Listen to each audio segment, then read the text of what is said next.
Hello, everyone, and welcome to Gardening with Daddy Pete. I'm your host, Melvin York. And I am Jay York. We appreciate you guys joining us today. If you are a first-time listener, don't forget, go ahead and hit that subscribe button so you can hear me and Melvin talk about all of our gardening adventures and tips and tricks. Like I said, we are with Daddy Pete Farms, Daddy Pete's Plant Pleaser. Check out our website, www.daddypetes.com. We appreciate you guys being here. So, Dad, what do we have today? Well, also I want to remind everybody too, when you go on our webpage, you can scroll on down, and naturally we do have all of the podcast in the archive where you can go back through and find maybe what question you have or whatever. But if you don't see that, you go on down to the bottom where it says ask us a question, shoot that in, and we do answer each and every one of your questions. Also, there's a subscribe button. Let me get my tongue working this morning. That you will get a monthly newsletter in your email. And no, we do not collect your information to sell it or trade it or anything like that. It stays right here in the house. And it gives you the monthly gardening tips for each month of the year. And also, it'll give you the podcast that we did that week. So that will help. But go ahead and like and subscribe to that. Share with your friends, all that good stuff. Please share it, yeah. Here at Daddy Pete Farms, we do have a mission, and it's not our slogan, it's what we live by. We help you grow. And we do understand how important that your raised beds, how where you're doing fruits, bushes, herbs, vegetables. Maybe you're doing your landscape, pollinator landscaping. We understand how important it is to you, to your family, and to the environment. And we want to help you and make sure that you are successful in any of your gardening endeavors. So look us up at daddypetes.com. You can buy Daddy Pete's. Also, there is a store locator there. And you can, we only sell to independent store owners. So you don't find our stuff at box stores, but you can find them. A lot of independent on Ace Hardware's, Southern State stores, or your independent nurseries, garden centers in your neighborhood. So that's who you want to look. Also, if you get a chance, just look around, and you can look at our different products. It gives you a description and a picture of each and every one. Yep. So today, I think we have decided that because it's going to be 92 degrees today and 95 tomorrow, and I did see just a while ago that our heat index is going to be 102, and we got a lot of people that's doing vacations right now, and planning them for over the next 6 to 8 weeks before school starts back. Yep, kids are out of school. You got Father's Day coming up, and for those of you that don't know, Melvin is my father, so. We Guilty both as charged. Whether that's a thing you want to take blame for, or take responsibility for, yeah. That's a conversation for a whole nother podcast.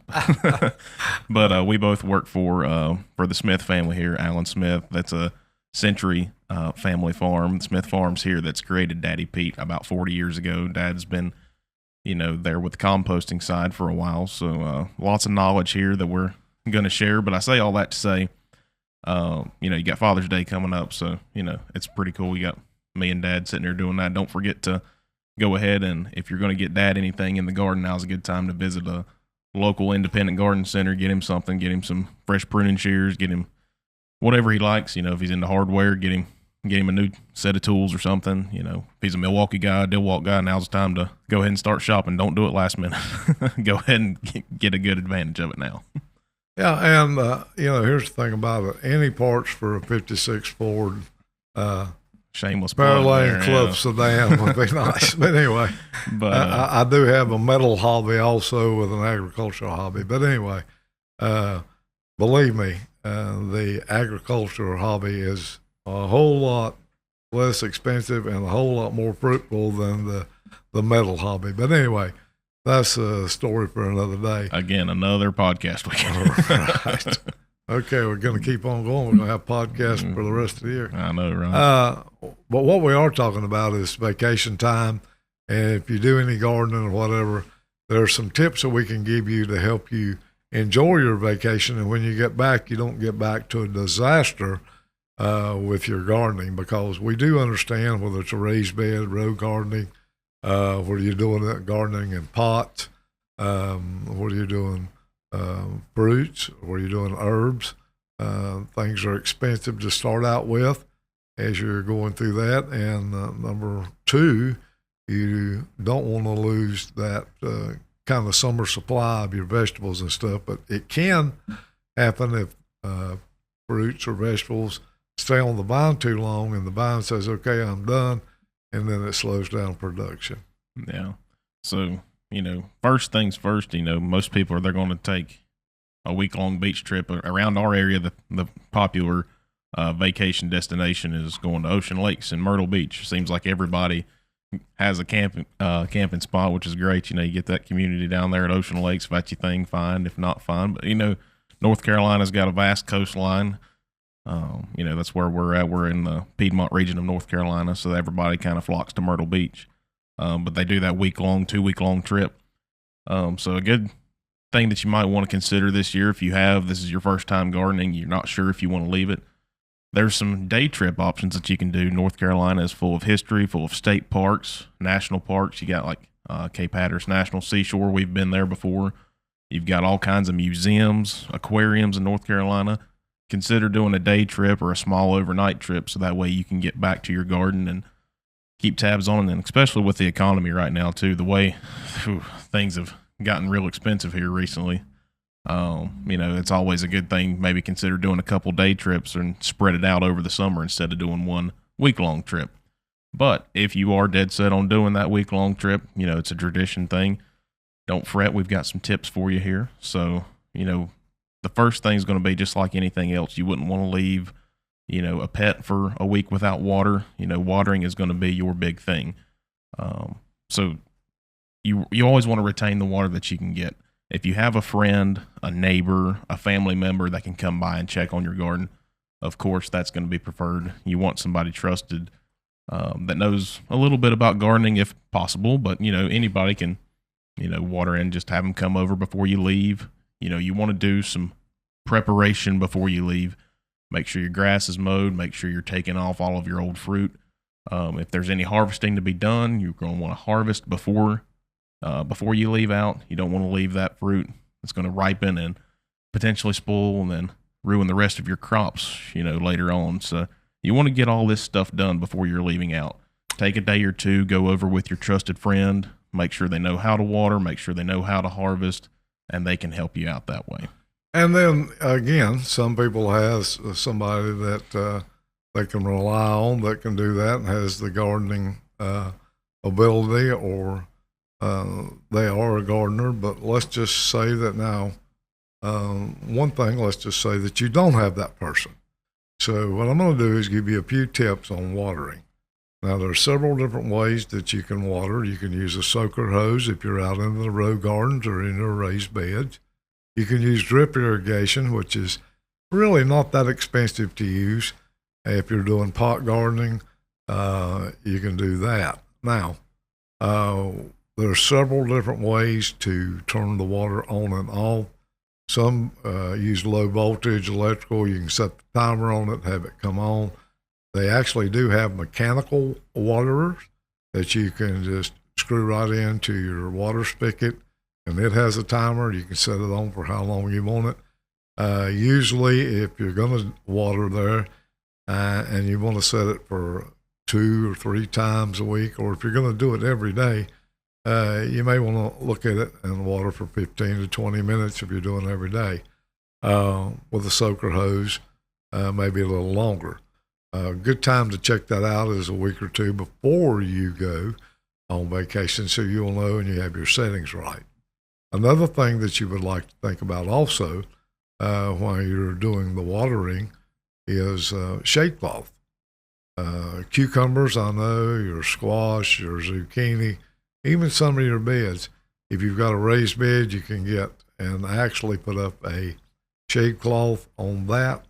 The shade cloth comes in different varieties. If you see shade cloth and it's the amount of openings in it. Looks like a small screen wire, only it's made out of a fabric type.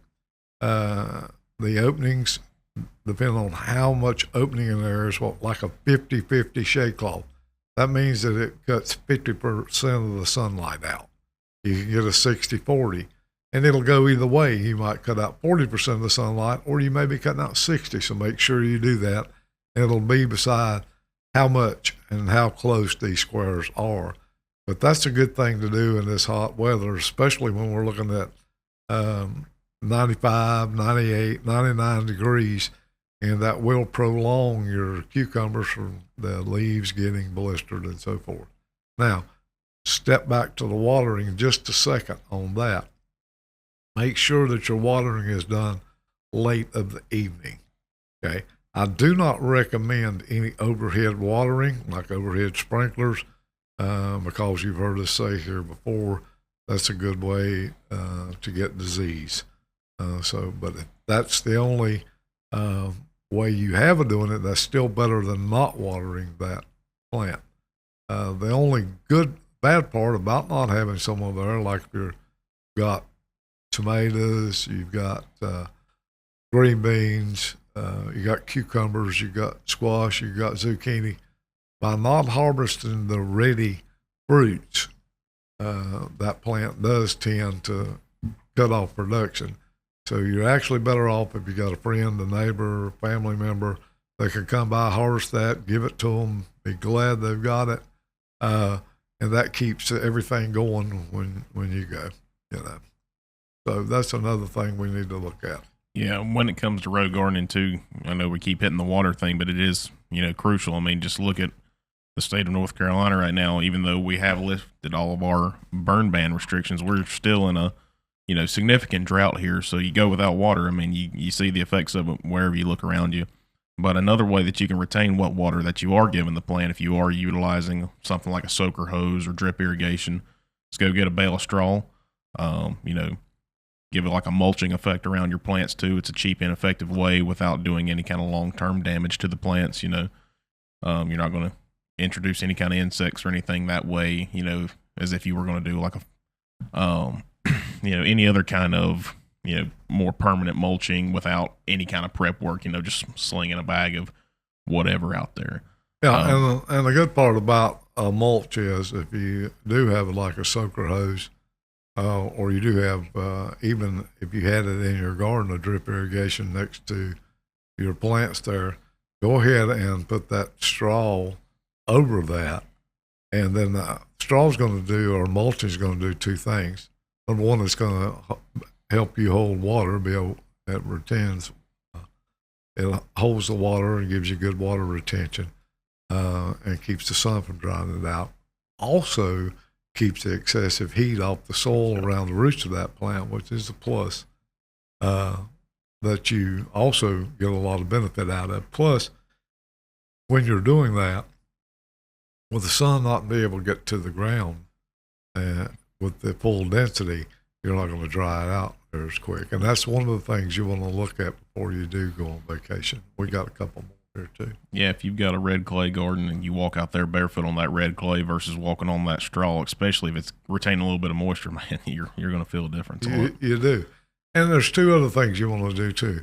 Before you go, the week before you go, or close to where you go, go ahead and make sure that you are soaking those, because if you hadn't had a rain, make sure that things are already wet. So when you do leave and you're watering whatever you choose, doesn't have to take off in a dry state. So that way you're giving it the same. Also, weeding. Plants and weeds compete for the same moisture and the same nutrients. So the last thing you need is a bunch of weeds sucking up your moisture while you're gone also. So make sure that you look at that part of it as the weeds. And one more thing that's really good and can destroy your crop in just a little while, and this is why it's good if you do have someone that's kind of got a gardening background, but do this before you leave, scout for insects. Now, insects are ones that can be on the ground. It could be ants and things of that. Look underneath, turn your leaves over, look, see if there's egg sacs, if there's anything, any type of predator that's like you may sell hornworm on tomatoes. You want to go ahead and take care of all of that before you leave. You want to pull over your bean vines, make sure that you don't see eggs later. Bean beetles out there on those. There's just different varieties. Check those things out. Take care of those problems before you leave, because the last thing you want to do is you've watered, you've mulched, you come back, and the insects have gone wild, and it looks like, half your plants are gone from insect eating. You got thrips. You've got just different things. So go ahead and scout that out a week ahead of time. Make sure that you do all you can. And, you've got a lot of money invested in your garden. You're counting on it to feed your family. Maybe you've grown one big enough to where you're actually going to put some stuff up for the winter. Could be where you can it or freeze it or even dry it. And there's different ways. And we're going to do that. We're going to hit on that before long, too. So these are the things that's going to give you just a few tips to know when you come back in from your garden, from your vacation, and you're tired. And the first thing you want to do is run look at your garden, maybe grab you a fresh tomato, ear of corn, squash, zucchini, cucumber off the vines, that it's in good shape when he comes back. So, maybe it's going to be a few weeks before you go. Maybe one of your neighbors would be willing to let you train them up to that. And it doesn't take a lot, really, for them to look at. It's just an idea. And that goes back to the community thing that we always talk about here on the In the Gardening with Daddy Pete podcast is, if you can teach somebody something too, I'm sure they would be grateful for that. If you have a neighbor that's never gotten into gardening, it's a lot to risk, but, you take a little bit of time with them, you show them something, don't just assume that they know everything.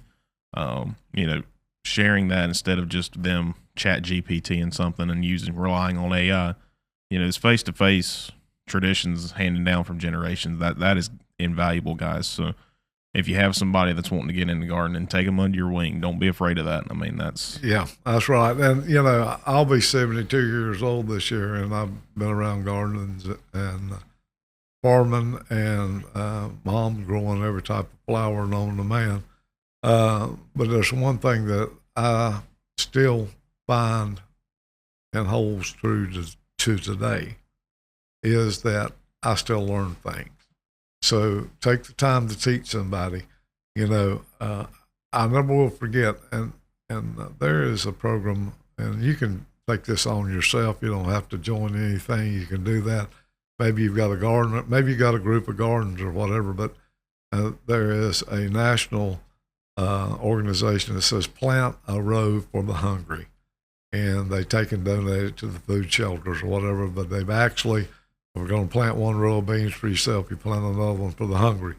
The thing is that most people don't understand that you've got older people that's at home, that's in rest home, that used to love those fresh beans, fresh tomatoes, fresh cucumbers. They can't do it anymore. They don't get it anymore. And it's such a treat to them. That and the time that you take to do that. I remember my father-in-law when he finally got to the part he couldn't garden. And he asked me to come up and do that. I said, Pop, why do you want to keep gardening? He said, well, if I don't, I won't have anything to give away this year. So that's a big thing. And you're going to find most of your gardeners are that way. They love to grow, and usually you grow more than you can use and take and share it. But if, in fact, you've planned this amount for your family, go ahead, plant some extra, and let's share it with people that are less fortunate than us. Okay? Yeah, we live in such a selfish world, guys. This is a great opportunity to, learn a lesson yourself if you need that conviction yourself, because I know a lot of times I do too, and that's been something I've noticed too, is making this leap into this industry too.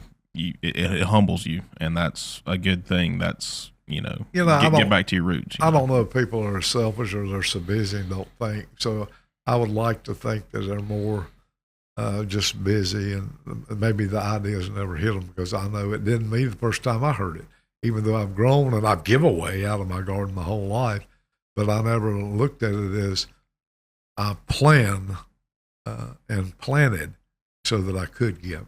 So that's something to do. So let's use that little sentence today as plan and plant to give away. I think that's a good one to do. Well, what we do is we do wish you, if you're going on vacation, to have a great time, be safe. We also hope that you do think about some of these tips, and it can help you to come back to your garden that you put a lot of time in and be fruitful. So, again, I think, Jay, what do we need to do as far as liking? And Jay knows all this, barely. But, like I said, if you check us out on our website, www.daddypetes.com, there'll be a link there. You'll see 3 strapping looking fellas on the homepage there. Don't let that scare you. Just keep going. But, that'll have a link to Podbean, which will also in turn have links to, iHeartRadio, Amazon Prime, Spotify, Apple Music, all these avenues where you can listen to this same exact podcast. YouTube. You can actually see, we record this for YouTube. It's not just a blank screen. You'll get to see all of us, making our errors, Dad, me making funny faces at each other. But we say all that to say, liking, subscribing. We appreciate you guys. Leave us a comment. We were talking about vacations today. Tell us where you're going. Tell us what traditions you have. We'd love to hear, especially if you're in the Carolinas too. If you have an idea for a day trip, we were talking about that earlier. Drop it in. We want to hear what you guys have going on. Yep. And speaking of that too, we talked about Father's Day weekend. It's going to be Saturday, June 20th. 21st. The 21st. Saturday is June the 20th. Father's Day is June 21st. Yeah, so the Saturday before Father's Day, June 20th, Dad and I, we will be at Kurt's Ace Hardware in Gray, Tennessee. So if you're around the Johnson City area, if you're up around Watauga Lake, there right on the border of North Carolina and Tennessee for your, your weekend vacation for Father's Day, if you're up around the mountains anywhere, make a small little detour. You want to stop in and say hello. We'd love to see you. Check out the Kurt's Ace Hardware stores. They are beautiful stores, great franchise there. And right next door, conveniently, to a Pal's Hamburger Joint, which is mine and Dad's new favorite. So, but actually, I think we're going to get fed at Kurt's Ace Hardware because they're doing the Battle of the Beans, the grilling beans. Really? Yeah. So they're going to have all the grills, all the different grills they sell cranked up out there, and they're going to be grilling. And it'll not just be beans. They'll actually usually do, and they actually start early sometimes and even make a little breakfast food, and they do all kinds of different things. But I think the battle is going to be the grilling beans. So small giveaways, all that stuff. So come on out and try it out. Well, thank y'all for tuning in again. Make sure you do subscribe to our podcast if we've been any help to you. Also, shoot us in that question or just a comment. We're always glad to hear from you. Well, until next time, you've been listening to Gardening with Daddy Pete, and I'm Melvin York. And I am Jay York. Thank you, guys.